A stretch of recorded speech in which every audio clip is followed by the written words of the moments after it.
kami semuanya memperoleh satu kesempatan untuk ibadah anak ini. Saatnya Tuhan kami akan menerima firman Tuhan. Hamba-hamba yang sudah Tuhan percayakan untuk menjadi yang saatnya Tuhan kami akan kiranya Tuhan ampuni segala kelemahan. Terpujilah nama kami serahkan hamba yang Tuhan percayakan untuk menyampaikan firman Tuhan. Urapi kuasa ini dengan kuasa Roh Kudus, supaya firman Tuhan menjadikan kekuatan bagi kami semuanya. Terpujilah nama Tuhan. Kami serahkan semua doa kami hanya di dalam nama Tuhan Yesus Kristus. Tuhan Yesus memberkati. Haleluya. Dan saya benar-benar bangga, suatu kehormatan buat saya boleh melayani saudara di tempat ini. Amin.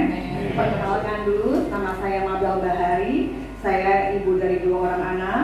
Saya pekerjaan saya fashion designer dan di pemulung. Jadi mohon doa buat kita semua supaya kita sama-sama maju di dalam Tuhan. Amin. Ini juga menjadi jawaban semua jemaat-jemaat GPDI Sangkakala di tempat ini. Amin. Kita belajar ya di 1 Yohanes 5 ayat 4 sampai 5. Sebab semua yang lahir dari Allah mengalahkan dunia, dan inilah kemenangan yang mengalahkan dunia. Apa? Iman kita. Siapakah yang mengalahkan dunia selain daripada dia yang percaya bahwa Yesus adalah anak Allah? Saya yakin dan percaya kita semua di sini mempunyai iman yang percaya bahwa Yesus adalah anak Allah. Setuju?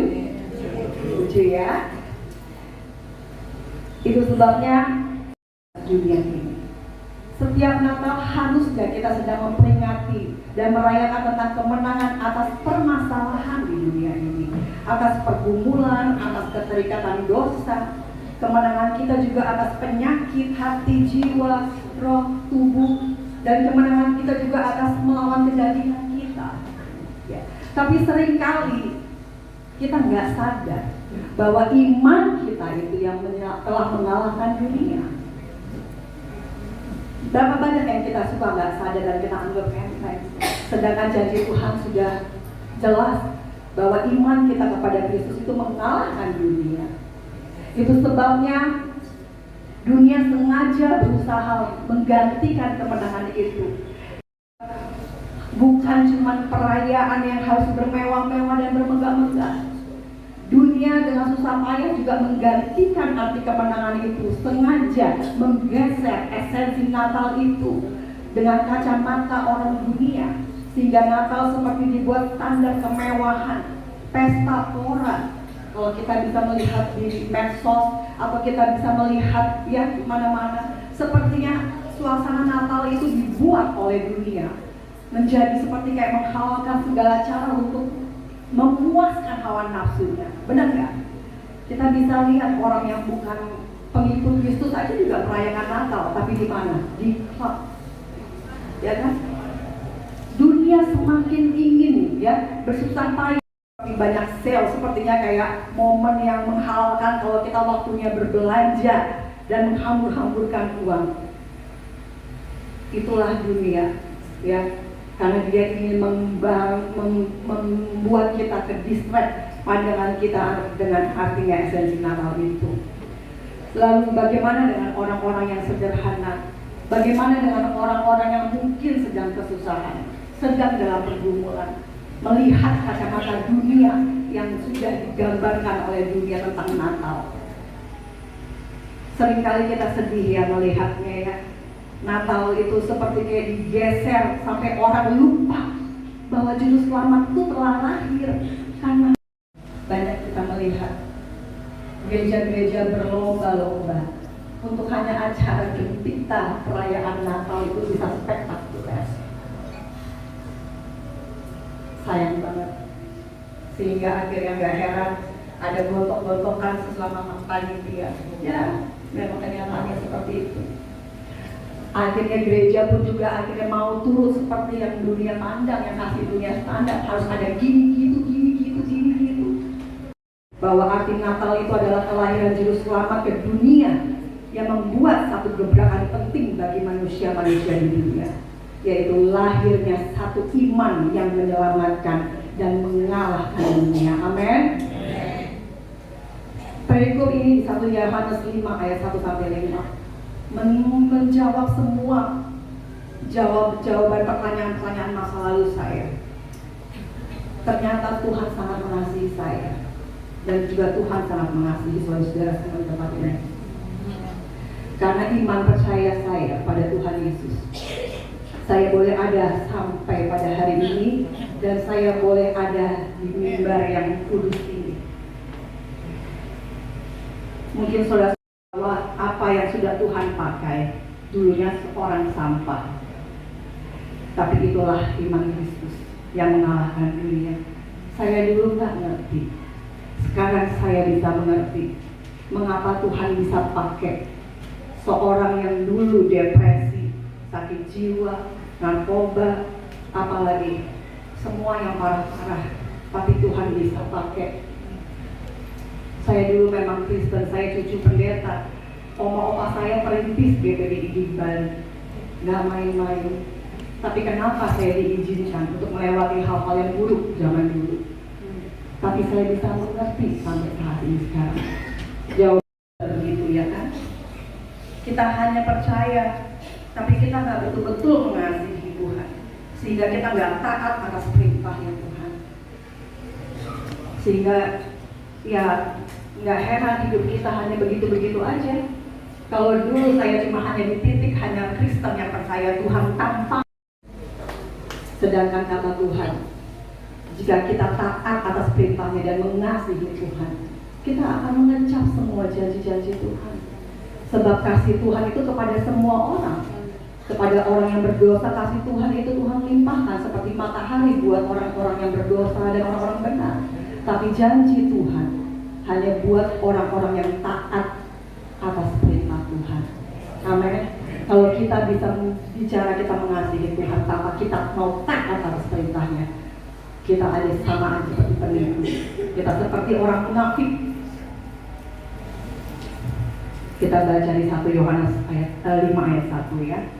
Iman mengalahkan dunia. Setiap orang yang percaya bahwa Yesus dan setiap orang yang mengasihi Dia yang melahirkan, mengasihi juga Dia yang lahir daripadanya.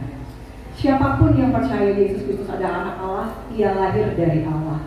Yesus ada bagi kita semua, bagi semua umat manusia. Tapi nggak semua orang mau percaya. Benar nggak? Padahal Yesus itu ada buat kita semua, bagi semua orang. Tapi di sini dikatakan, ya, tidak semua orang mau percaya dengan Yesus. Gak usah kita bilang dari zaman sekarang, dari zaman waktu Tuhan Yesus masih menjadi manusia, kita bisa tahu ceritanya, ya kan?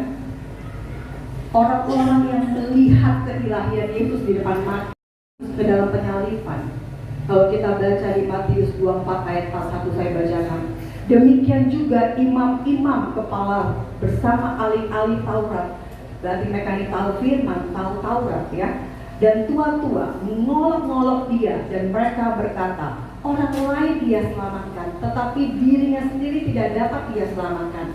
Ia Raja Israel. Baiklah ia turun dari salib itu dan kami akan percaya kepadanya.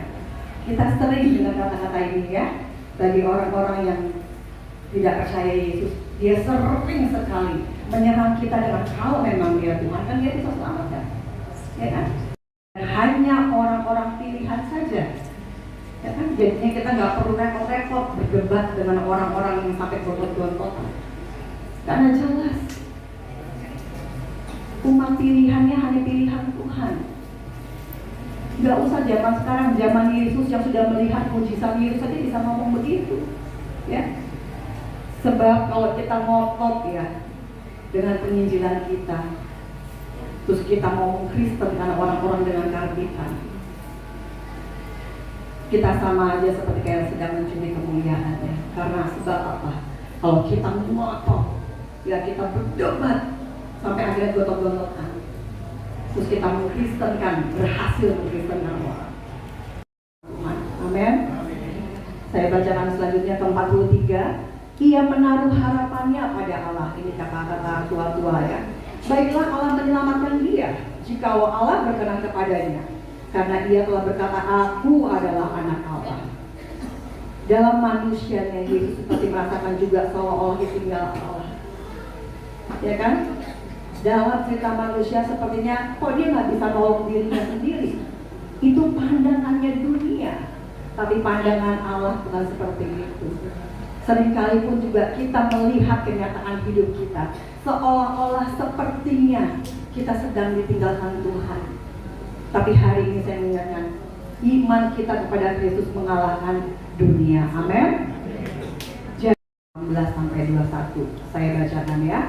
Sebab itu Tuhan menanti-nantikan saatnya hendak menunjukkan kasih-Nya kepada kamu. Tuhan menantikan untuk menunjukkan kasih-Nya kepada kita. Dan kita merasa kita ditinggalkan Tuhan, yang sepertinya seolah-olah Tuhan gak bantu kita. Di sini jelaskan janji keselamatan Tuhan. Tuhan itu menanti-nantikan untuk menunjukkan kasih-Nya. Jadi saudara-saudara, kalau sepertinya gak ada jawaban dalam hidup, ingat hari ini iman kita kepada Kristus itu yang mengalahkan dunia. Selanjutnya, sebab itu ia bangkit hendak menyayangi kamu. Sebab Tuhan adalah Allah yang adil. Tuh, Allah semua orang yang menanti-nantikan dia. Sungguh hai bangsa di Sion yang diam di Yerusalem, engkau tidak akan terus menangis. Kita tidak akan terus menangis. Tentulah Tuhan akan mengasihani engkau apabila engkau berseru-seru, dan pada saat ia mendengar teriakmu, ia akan menjawab. Kita tidak akan terus menangis. Tuhan akan mengasihani kita, mendengar dan menjawab seruan kita. Dan walaupun Tuhan memberi kamu roti dan air serba sedikit, walaupun kita serba kekurangan, ya, namun pengajarmu tidak akan menyembunyikan diri lagi, tetapi matamu akan terus melihat dia, dan telingamu akan mendengar perkataan mengikutinya, entah kamu menganan atau kecil. Tuhan akan membuat kita, mata kita dapat melihat dia, dan membuat telinga kita dapat mendengarkan dia. Walaupun sepertinya nggak ada jalan, walaupun sepertinya kita tidak, sepertinya seolah-olah kita ditinggalkan Tuhan, tapi janji Tuhan, Tuhan akan menolong kita. Di ayat 32, sebab setiap pukulan dengan tongkat penghajar yang ditimpakan Tuhan ke atasnya akan diiringi rebana dan kecapi. Bahkan penderitaan dan proses hidup yang kita alami karena Kristus, Tuhan pun sudah menyiapkan rebana dan kecapi. Artinya Tuhan sedang siapkan reward, sedang siapkan sukacita, sedang siapkan ucapan syukur dan kemenangan untuk kita. Mengubah air mata menjadi tawa rasa syukur. Kita nggak suka prosesnya kadang-kadang ya. Kita kadang-kadang nggak suka di proses. Kita tahu nggak? Tuhan itu sangat suka dan sangat mencintai proses kita. Sebab apa? Dalam proses-proses kita itulah kita sedang dimurnikan. Ya, kita akan alami perjumpaan pertolongan dengan Tuhan. Karena lewat pengalaman kesaksian, perjalanan dan perjumpaan kita dengan Tuhan, itulah kesaksian yang sempurna untuk orang bisa merasakan Tuhan. Kebenaran yang memberikan kita. Hidupi firman yang hidup itu, saudara, sehingga orang bisa merasakan dan melihat Yesus itu lewat kita. Kelahiran dan penyaliban Yesus bukan kegagalan. Buat dunia ini seperti kegagalan yang mengalahkan dunia. Lalu apa tandanya? Tandanya ada di jawaban di 2. Inilah tandanya bahwa kita mengasihi anak-anak Allah, yaitu apabila kita mengasihi Allah serta melakukan perintah-perintahnya. Tandanya kita mengasihi Allah dan sesama, dan kita taat perintah-perintahnya. Mengasihi Allah berarti kita mengasihi sama manusia kita, ya. Dan tandanya adalah kita mau taat atas perintahnya. Jika kita mengasihi Allah dengan hati yang murni dan benar-benar, bukan dengan cuma di bibir aja, kita akan adalah hati yang murni karena bisa melihat Tuhan, melihat Allah. Seperti hukum Tuhan juga ya, seperti yang Yesus ajarkan. Hukumnya adalah mengasihi Allah dengan segenap hati, dengan segenap jiwa. Hukum yang kedua adalah mengasihi sesama kita. Bukan cuma mengasihi, kita harus mengampuni orang-orang yang bersalah dengan kita. Seperti Yesus katakan, ya, bukan cuma mengampuni aja, tapi Yesus menyuruh kita apa? Selain mengasihi, mendoakan musuh-musuh kita. Bukan cuma mendoakan, memberkati musuh-musuh kita. Bagaimana kita bisa mengalahkan dunia bila kita tidak ada satu tanda yang difirmankan Tuhan? Bagaimana kita bisa mengalahkan dunia kalau kita nggak mau taat atas perintahnya? Sebab itu bereskan hati kita, cari wajahnya dalam perjumpaan pribadi dengan Tuhan, yang akan membuat kita benar-benar bisa merasakan dan mencintai. Waktu saya dulu masih Kristen, tanpa mengasihi Tuhan, hampa, omongan hanya di bibir aja. Tapi setelah saya mencoba dan taat atas perintah Tuhan, kasih kita kepada Tuhan itu bisa benar-benar mengasihi. Bukan cuma sampai mengasihi, kita mencintai setiap perintah dan titahnya Tuhan. Butuh hati yang benar-benar mengasihi Tuhan. Dan kesempatan perjumpaan itu justru ada pada saat dalam pergumulan yang berat. Kadang-kadang memang kita suka lupa dengan Tuhan. Itulah sifat manusia. Tapi justru dalam pergumulan yang sangat berat, ya. Bahkan Yesus sendiri berkata di Matius 5 ayat 10-11, Yesus katakan, berbahagialah orang yang dianiaya, berbahagialah orang yang dicela, difitnah karena aku. Seringkali kita mau ya sampai tidak membalas, kita hanya cuma bisa ya Tuhan. Kalau belum sampai bisa ada di situ, Tuhan akan terus proses sampai kita bisa berkata, saya serahkan hak pembelaan saya dalam tangan Tuhan. Amin. Sampai ada di titik kita berbahagia, harus ada di satu titik kita bisa sampai menyerahkan semua hak pembelaan kita ke Tuhan. Karena kalau sudah sampai di titik itu, kita udah gak lagi memberhalakan harga diri kita. Lalu kasih yang bagaimana? Di jawaban ini 3. Sebab inilah kasih kepada Allah, yaitu bahwa kita menuruti perintah-perintahnya. Perintah-perintahnya itu tidak berat. Sikap hati yang mengasihi Allah adalah ketaatan yang tanpa paksaan. Kita masih merasakan ada paksaan, itu belum murni artinya. Kalau kita taat tanpa dengan paksaan, ada orang-orang yang murni hati akan melihat Allah. Taat tanpa beban. Amin. Perintah-perintahnya itu tidak berat karena kita mengasihi dan sungguh-sungguh ya. Perintah-perintahnya itu gak berat kalau kita benar-benar mengasihi Tuhan. Sebab apa? Tuhan akan memperlengkapi kita sehingga kita mampu. Contoh ketaatan yang ada pada di Maria ya. Kelahiran Yesus gak gampang, tapi Maria mau taat. Kalau kita pikir-pikir, susah loh. Harusnya ya, kalau orang dunia mau olok-olok kita, katanya Tuhan, katanya Allah, harusnya dia bisa kan, lahirnya nggak usah pakai masalah. Sebenarnya kalau kita mau lihat, Yesus lahir itu udah masalah, dan jadi Maria itu nggak gampang.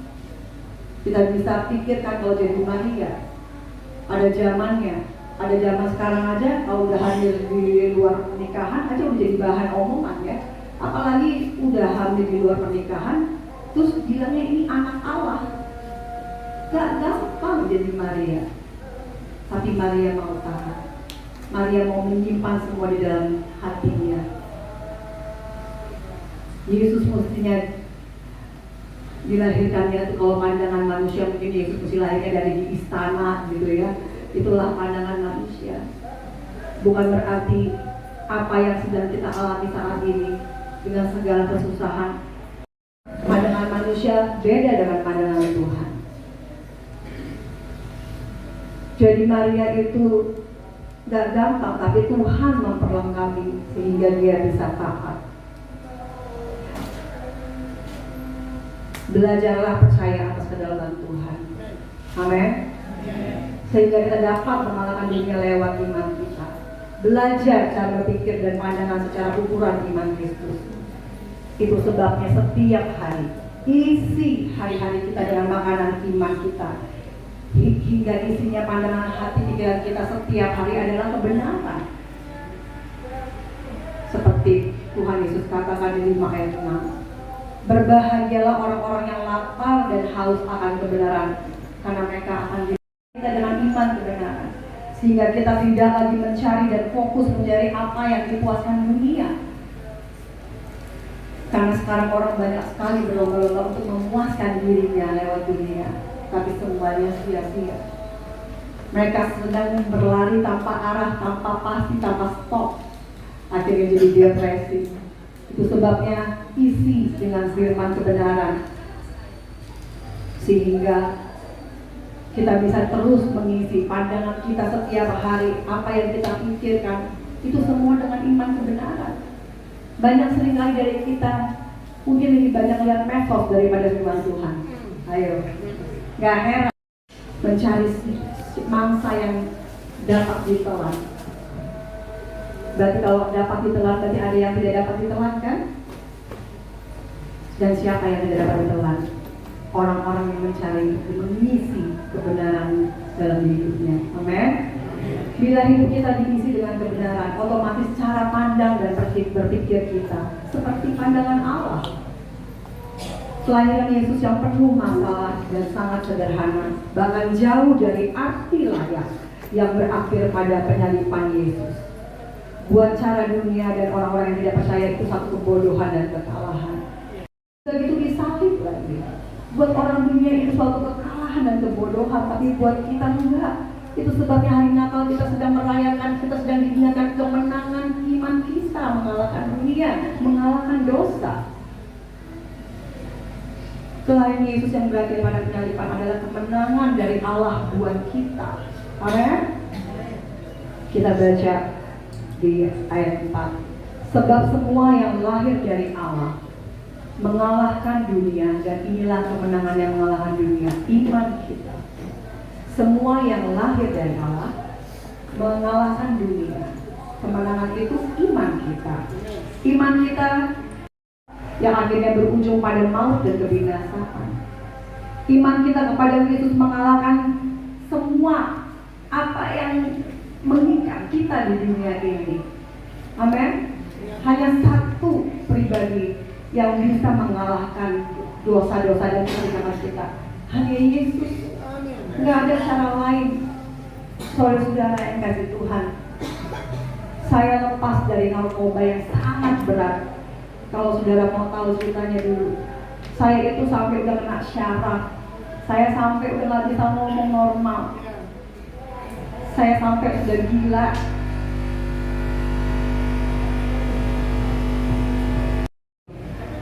Saya sudah kalah. Tapi lihat, iman percaya pada Tuhan Yesus. Tuhan mampu. Seringkali kita terintimidasi dengan masa lalu kita masing-masing. Tahu nggak? Justru Tuhan pakai orang yang lagi pandang manusia. Tuhan akan pakai. Jadi kita introspeksi diri kita masing-masing. Apakah masalah dan pergumulan yang kita alami dan kita hadapi ini semua karena akibat dari konsekuensi dosa kita? Seringkali kita yang buat dosa, pas ada masalah, kita nyalahin orang, nyalahin setan lagi. Padahal kita sendiri yang mau, ya kan? Mari bertobat, ya. Buat satu pengakuan atas dosa kita sendiri. Minta pengampunan. Minta maaf bukan kekalahan. Minta maaf adalah kemenangan kita. Kemenangan melawan ego kita. Sadarlah kita. Kita seringkali seperti bangsa Israel, kan, yang udah jadi bangsa pilihannya Tuhan, yang disayang Tuhan, udah dapat tanah perjanjian, udah enak banget. Tapi lihat, mereka harus jadi budak di Babel. Seringkali kita juga menjadi tawanan dosa kita sendiri yang harusnya kita pemenang. Harusnya kita pemenang, harusnya kita kalahkan dunia. Tak seringkali kita menjadi tawanan dosa untuk dosa-dosa kita sendiri. Jangan sia-siakan kemurahannya Tuhan. Sebab kita dibenarkan oleh Tuhan. Dan satu lagi, Tuhan bekerja dalam segala situasi dan keadaan. Amin. Kalau Tuhan bekerja dalam segala situasi dan keadaan. Kalau kita masuk proses pergumulan hidup, artinya ada sesuatu yang Tuhan mau kita dimenangkan dan sesuatu yang masih tidak bisa kita lepas. Contohnya misalnya ego, contohnya mungkin kita masih mencintai diri kita sendiri sampai akhirnya memberhalakan harga diri kita. Seringkali kita begitu kan? Seringkali kita gampang sekali sensi, gampang sekali memikirkan harga diri kita, wah diinjak-injak. Apa dengan Yesus yang seorang Tuhan, kalau dia memikirkan harga dirinya dia, gak layak kita bisa selalu sombong memikirkan harga diri kita sendiri. Sedangkan Yesus ada contoh teladan yang sudah mengesampingkan. Dia mau mati buat kita. Dia mau lahir dalam keadaan juga masalah pergumulan. Mungkin ada juga contohnya mungkin kesombongan. Kesombongan rohani juga termasuk dalam kesombongan juga yang harus kita lepaskan. Kadang-kadang kita juga merasa paling rohani juga, ya kan? Kadang-kadang kita melihat orang yang sedang berdosa, lalu kita bisa merasa diri kita paling wow gitu. Itu sebabnya saya melayani di waria-waria, karena saya melihat dia adalah jiwa-jiwa yang perlu diselamatkan. Dia sama seperti kita, dosanya juga sama, cuman casingnya aja beda, ya kan? Kalau kita masih menyimpan benci, masih menyimpan marah, tapi kita bisa memuji Tuhan, justru kita lebih berdosa, karena kita nggak merasa berdosa. Ada lagi mungkin kemarahan dan kegeraman kita. Kemenangan ini hanya bisa dicapai oleh mereka yang percaya bahwa Yesus adalah anak Allah. Seringkali kita gagal karena kita tidak pakai cara pandang Allah, sehingga kita lebih percaya dari apa yang dunia lihat, apa yang kita pandang. Seringkali kita gagal karena kita fokus pada masalah seolah masalah kita lebih besar, sehingga kita lupa dan percaya bahwa Tuhan Yesus itu berkuasa. Contohnya Sarah dan Abraham, kita tahu cerita itu kan, sampai ada Hagai. Harusnya nggak perlu ada Hagai. Itu sebabnya akhirnya ya dia masuk dalam konflik-konflik rumah tangganya mereka. Seringkali kita juga begitu, karena kita terlalu melihat masalah kita yang besar. Kita terlalu fokus sama apa yang kita lihat, apa yang bahwa kita tuh punya iman yang mengalahkan dunia. Pada malam hari ini kita semua diingatkan bahwa iman kita mengalahkan dunia. Amin. Saya mau kesaksian sedikit. Waktu saya masih gadis belum menikah, waktu itu saat saya masih jauh dari Tuhan, saya sempat tinggalkan Tuhan. Saya sudah gak pernah berdoa lagi. Waktu itu adik saya habis meninggal. Meninggalnya juga karena narkoba, karena dikerjain orang. Sangat berat buat saya. Waktu itu saya isi hari-hari saya hanya minum supaya bisa tidur. Sampai setiap hari kerjanya saya cuma merangkak tempat tidur. Waktu itu saya sangat jauh dari Tuhan. Itu sebabnya pada saat itu saya tinggal di Bali kan, dan saudara tahu memang ini karena kuasa dalam nama Tuhan Yesus. Hari ini juga bebaskan, lepaskan. Tahu nggak? Saya benar-benar sadar. Saya dilepaskan dari guna-guna itu. Saya cuma ngomongkan di sini. Kuasa nama Tuhan Yesus itu tidak tergantung pada posisi bagaimana rohani kita pada saat itu saya sedang jauh. Tapi hati saya percaya. Artinya nama Tuhan Yesus itu berkuasa. Kuasa Tuhan itu tidak tergantung pada kondisi dan keadaan kita. Kuasa Yesus itu tidak bergantung pada prosesnya, cara prosesnya. Seperti kayak saya sadar sesadar-sadarnya. Seringkali kita mikir ya, kuasa Tuhan itu terjadi kalau hanya untuk orang-orang kudus. Enggak, Tuhan mengingatkan pada saya bahwa nama Yesus itu berkuasa. Itu sebabnya iblis pun juga percaya nama Yesus itu berkuasa. Karena iman kita percaya pada Yesus yang berkuasa, dapat mengalahkan dunia dan roh-roh kegelapan. Amin. Jadi siapapun yang sedang dalam permasalahan, yang sedang jauh, mungkin di keluarga-keluarga saudara juga sedang ada jauh dari Tuhan, nama Yesus berkuasa. Jangan pernah lepas berdoa untuk dia. Dan kalaupun dari saudara mungkin sekarang sedang mengalami jauh dari Tuhan, mungkin saudara sedang mengalami ada satu kayak sama Yesus itu, iman itulah yang mengalahkan dunia. Amin. Kuasa Yesus tidak tergantung dengan cara prosesnya, walau dia lahir di kandang dan berakhir di penyaliban. Enggak. Nama Yesus tetap berkuasa. Amin. Apapun keadaan kita saat ini, mungkin sedang tidak baik-baik aja. Mungkin kita sedang dalam masalah ekonomi, mungkin kita sedang bangkrut, mungkin ada saudara yang kena tipu, mungkin nggak punya pekerjaan, mungkin sepertinya jalannya buntu, mungkin nggak bisa beli baju baru buat anak-anak pas Natalan. Kuasa Tuhan Yesus tidak bergantung pada keadaan. Mungkin dihianati oleh suami atau istri, anak-anak mungkin jatuh dalam dosa dalam keterikatan, mungkin keluarga kita sedang jauh meninggalkan Tuhan, mungkin kita sedang masalah hukum, atau mungkin sedang diambang perceraian. Saya mau ingatkan, iman mengalahkan dunia. Jangan lupa itu. Nama Tuhan Yesus itu berkuasa, tidak tergantung pada sedang masalah kita. Amin. Mungkin sedang ada yang sakit. Ingat, nama Tuhan Yesus itu berkuasa. Hari ini kita diingatkan, iman kita mengalahkan dunia. Mungkin ada yang sedang jatuh dalam dosa. Ingat, Tuhan Yesus sangat mencintai orang-orang berdosa yang mau berbalik kepada Dia. Amin. Tangannya terbuka lebar untuk kita. Datang kepada Dia dan kalahkan dunia lewat iman kita. Saya undang pemain musik. Kita sebagai anak pilihannya, kita dapat mengalahkan dunia dan permasalahan. Kita dapat mengalahkan apa yang tidak mungkin bagi dunia. Kita dapat mengalahkan keterikatan dosa yang membawa maut. Kita dapat mengalahkan diri kita sendiri. Kasihi Allah dengan segenap hati dan jiwa, hingga kita bisa memandang apa yang ada di dunia ini dengan ketaatan kita dengan cara pandang Allah. Dan kekuatan iman kita pada Kristus dapat memberikan kekuatan melawan dosa, memampukan kita untuk menang dalam pergumulan kita, bahkan mampu untuk melakukan semua perintah-perintahnya. Amin. Kita mau taat tanpa berbalik. Amin.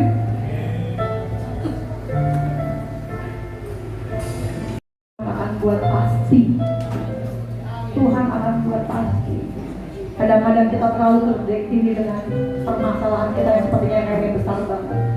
Kita lupa Tuhan kita berkuasa. Sekarang kita mau fokus pada rencana Allah, ya. Kita mau fokus pada apa yang Tuhan mau untuk kita.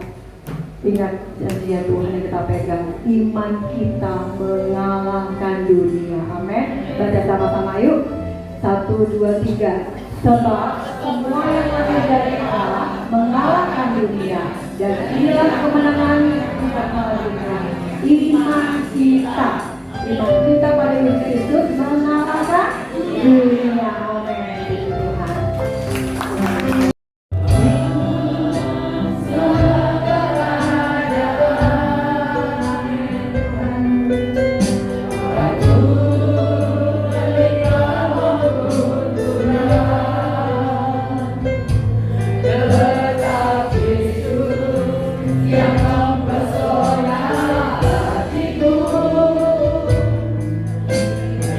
Yeah.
buat kami Tuhan.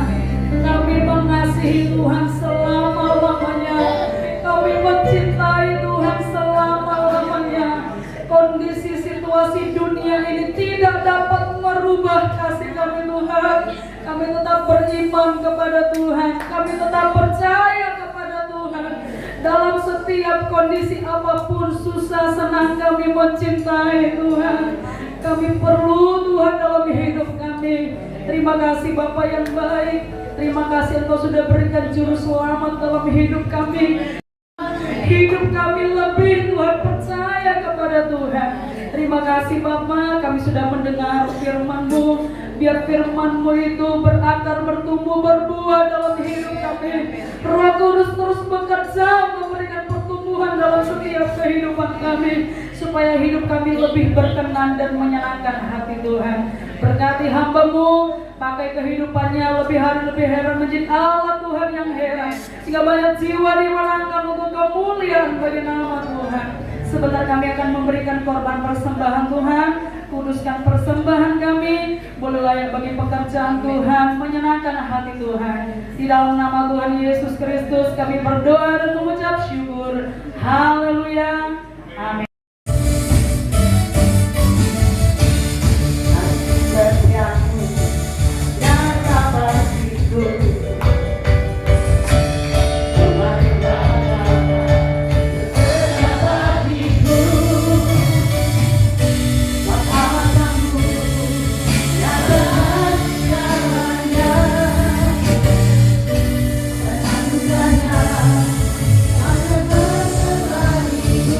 Aku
bagi kami dari Kaloluan ini.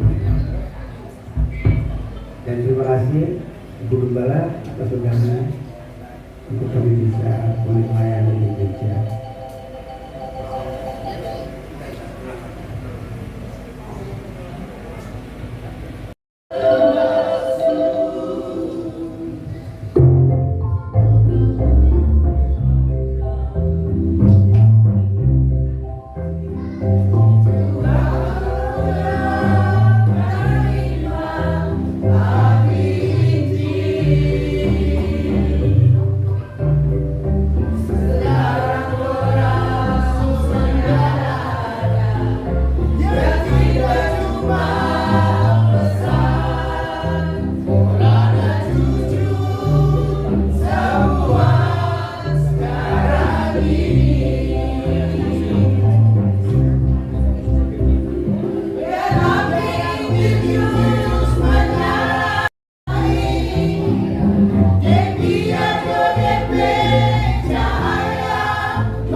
daripada Tuhan. Kami yakin iman kami mengalahkan segala kesusahan, baik permasalahan yang kami hadapi setiap hari, setiap waktu, baik dalam rumah tangga, dalam pekerjaan, maupun di dalam pelayanan. Iman mengalahkan dunia. Kami yakin Tuhan, berkat ilahi ada dalam kehidupan kami. Berkati hamba-Mu yang sudah menyampaikan firman-Mu, pakai terus dan urapi dengan urapan pada Tuhan. Kau senantiasa pakai hamba-Mu untuk memenangkan banyak jiwa-jiwa untuk kemuliaan nama Tuhan saja. Kau berkaitan Tarita, berkati Ronald, kesehatan ibunya juga. Kiranya pelihara dengan berkat-berkat Allah, pelayanan di kelemahan maupun juga kopang kerajaan. Kiranya Allah memberkati jiwa-jiwa semakin bertumbuh, semakin takut akan Tuhan, semakin cinta kepada Tuhan. Apapun yang mereka kerjakan, Allah buat berhasil di dalam nama Yesus. Berkati kami, berkati usaha kami, terlebih berkati pelayan kami di dalam nama Yesus. Terima kasih Bapak buat malam yang diberkati oleh Tuhan. Walaupun cuaca tidak bersahabat, tapi kami percaya Allah luar biasa. Jemaat-jemaat masih bersemangat untuk mencari hadirat Tuhan, cari lawatan Tuhan, cari berkat-Mu Tuhan, sehingga kami boleh pulang membawa kemenangan demi kemenangan di dalam kehidupan kami. Terima kasih. Mereka beramasya untuk mengakhiri tahun 2025, baik kendaraan yang mereka tumpangi melalui darat, udara, maupun juga Tuhan laut. Immanuel, penyertaan Allah. Kekurangan suatu apapun di dalam nama Yesus. Sukacita di akhir Natal, sukacita juga Tuhan di awal tahun baru 2026 boleh menjadi bagian di dalam kehidupan kami. Segala kepujian, hormat, syukur hanya bagi-Mu, sekarang dan sampai selama-lamanya. Berkat yang kami mau nikmati sebentar, Allah suci kuduskan, beri kekuatan, kesehatan, tangan-tangan sudah berlelah, juga Tuhan memberkati semua undangan, semua jemaat diberkati oleh Tuhan, penuh limpahan syukur yang daripada Tuhan saja. Terima kasih Bapak, kami mau pulang Immanuel sampai di rumah dengan selamat, membawa sukacita yang daripada Tuhan saja. Mari Bapak Ibu Saudara kasih Tuhan, dengan iman kita mau angkat tangan dan kita mau terima berkat. Pulanglah di malam dari Allah Bapa, kita kasih perhatian, kasih sayang dari Kristus, persekutuan, bina penyertaan urapan Allah Roh Kudus boleh menyertai kita mulai malam ini sampai Maranatha, Tuhan datang yang kedua kalinya, di dalam berkat nama Tuhan Yesus Kristus. Haleluya, haleluya. Yang percaya katakan haleluya.